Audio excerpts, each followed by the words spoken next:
थोड़ा ब्रह्म मुहूर्त में उठना चाहिए। देखो, यदि जीवन को सार्थक करना है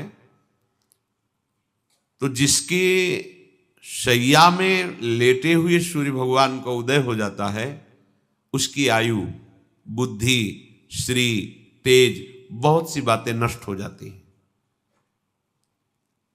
अगर आपको जीवन में चाहे लौकिक उन्नति प्राप्त करनी हो या पारलौकिक, प्रातःकालीन कम से कम सूर्य उदय होने के 2 घड़ी पहले, 24 दूनी 48 मिनट, अभी सूर्य उदय होने में 48 मिनट हैं, आपने सैया छोड़ दिया, इसके आगे नहीं।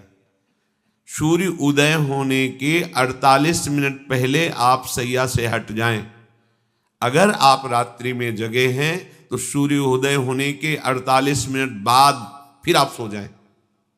लेकिन वो जो बीच का समय, प्रातःकालीन संध्या भुवन भास्कर भगवान पधार रहे हैं, वो आप सो रहे हो, तो आपकी आयु, आपका वैभव, आपकी बुद्धि, ये सब नष्ट होने लगती है, पता नहीं चलता लोगों। देखो, कहाँ तेजवान चेहरे दिखाई दे रहे हैं। खूब तो सब खा पी रहे हो, खाने पीने क्या तेज एक अलग होता है, भागवतिक तेज अलग होता है। ब्रह्म मुहूर्त में उठे, प्रभु का स्मरण किया, जो 2-4 नाम ही सही, अपने बड़े बुजुर्गों को, गुरुजनों को भावना से प्रणाम किया। और पहली बात, शरीर स्वस्थ रखने के लिए गर्म जल किया, हल्का, आधा लीटर से 1 लीटर तक जल पिया, भगवत भाव अर्पित करके, वज्रासन में बैठकर। आप लोग दिनचर्या को नहीं करते हैं तो आप ब्रह्मचर्य को पचा नहीं सकते। ध्यान रखना, ब्रह्मचर्य कोई छोटी मोटी शक्ति नहीं है, उसको पचाने के लिए आपकी दिनचर्या दिव्य होनी चाहिए। फिर इसके बाद आप 5 मिनट 10 मिनट टहलिए, फिर सो जाइए। फिर जो शौचाचार की पवित्रता बताई गई उसके अनुसार आप स्नान आदि करके, पवित्र वस्त्र धारण करके, जैसे कोई महान व्यक्ति आ रहा है तो हम उसके आदर के लिए खड़े हो जाते हैं, ऐसे भुवन भास्कर पधार है, हाथ जोड़कर प्रणाम किया, अर्घ दान किया, गुरु मंत्र जपा, आदि आदि। अब पड़े हो आप कि हम तो 2-3 बजे तक जगे हैं, ऐसा अगर आप भजन में जगे हैं तो भी सूर्य उदय के समय आप उठ जाइए। आपके गुरु आवे तो क्या आप सोते रहेंगे क्या? तो ये जगत गुरु हैं भुवन भास्कर, परम ज्ञान स्वरूप हैं, गायत्री छंद रूपी घोड़े हैं इनके रथ के, स्वयं भगवान अरुण देव सारथी हैं। और भगवान पीछे वर्णन किए, मैं ही सूर्य रूप से जगत को प्रकाशित करता हूं और ताप के द्वारा जल को सोख कर मैं ही वर्षा कराता हूं। भगवान का आदर करना। जो सूर्योदय तक सोते हैं उनकी बुद्धि में भागवतिक बातें, अध्यात्म बातें आ जाए, मेरी समझ में नहीं आता। अगर आप थोड़ा भी शरीर स्वस्थ रखना चाहते हैं तो जैसे नियम से भजन वैसे व्यायाम आवश्यक है। सबसे प्रार्थना है, ये दवाइयों के बल पर जीना बंद करो। शरीर में जितनी आवश्यकता जल की है, अगर उतना नहीं जाएगा तो आपकी एसिड बनेगी, फुंसियाँ निकलेंगी, कब्ज बनेगा, कई परेशानी।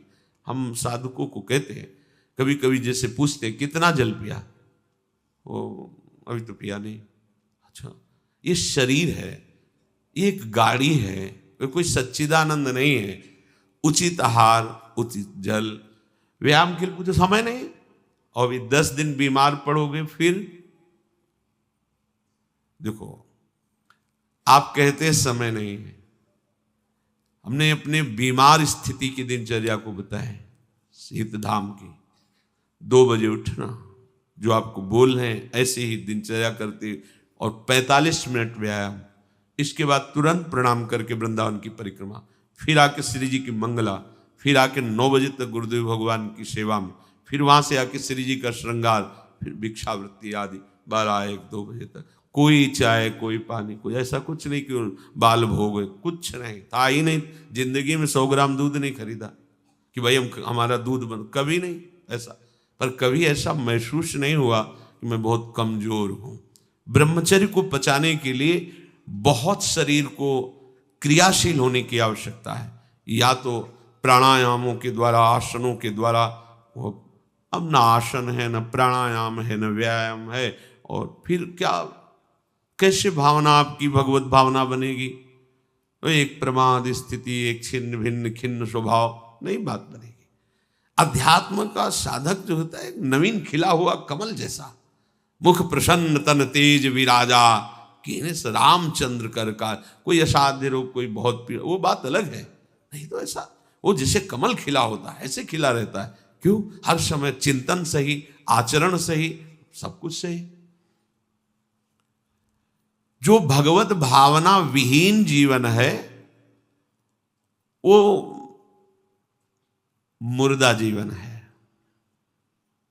जिन हरि भगति हृदय नहीं आनी, जीवित सब समानते प्राणी। वो जान नहीं रहे, मुर्दे जैसा जीवन है। क्या जीवन का महत्व?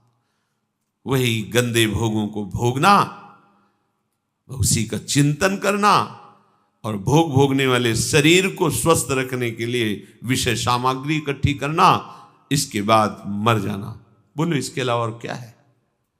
ये बनाया, वो बनाया, वो बनाया, जरा सा हिला, पूरा का प्रांत नष्ट हो गया। क्या है इसमें? शाश्वत क्या है? हमें तसल्ली होती है, हमने एक मकान बना लिया, तसल्ली होती, 4 लड़के हो गए और काल का तमाचा लगा, पूरा का पूरा सब। क्या तसल्ली? हृदय को तसल्ली तब दो जब नाम चल रहा है, राधा राधा राधा राधा। दिनचर्या ही नहीं बन पा रही है आज के इस नए समाज की, दिनचर्या ही नहीं बन पा रही, भगवत भावना ही नहीं है। देखो, अगर परिवार में रह करके आप भगवत भावना नहीं करते तो सब परिवार में रहकर आसक्त हैं और सब दुर्गति को प्राप्त होते हैं। जब तक भगवत भावना नहीं है तब तक सब अविधि पूर्वक है। मान लीजिए सब अविधि, विधि भगवत भावना है। कुछ भी, किसी से भी, कोई भी, बस भगवत भाव, वही आनंद का अनुभव हो जाएगा। अतः उनके द्वारा किया गया देवताओं का पूजन मूल में मैं ही हूं, मेरा ही है, पर वो अविधि पूर्वक है। अविधि पूर्वक का तात्पर्य है कि वो ये नहीं जानते कि इस रूप में सर्व सामर्थ्यशाली भगवान ही विराजमान है। कभी कभी मंत्रों का ज्ञान नहीं होता, पूजन की सामग्री शुद्ध नहीं होती, भाव शुद्ध नहीं होता, इसलिए उनका पूजा सेवा आगे चल करके फल प्रदान नहीं कर पाता।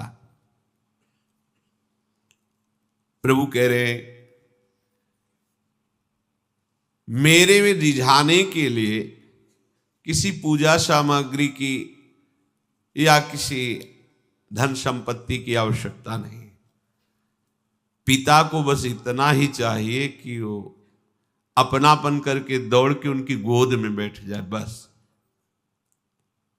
अपनापन प्रभु को चाहिए। माया की भूल भुलैया से वापस लौटिए और एक बात केवल बैठ जाए अगर हृदय में कि मेरे प्रभु अब मैं थक गया हूं, यहां कोई मुझे सहारा देने वाला नहीं, अपना नहीं, नाथ मुझे अपना बना लो। ये बहुत बड़ी बात है हृदय की। किसी के बहुत भाग्यशाली होगा उसके हृदय में बात आए।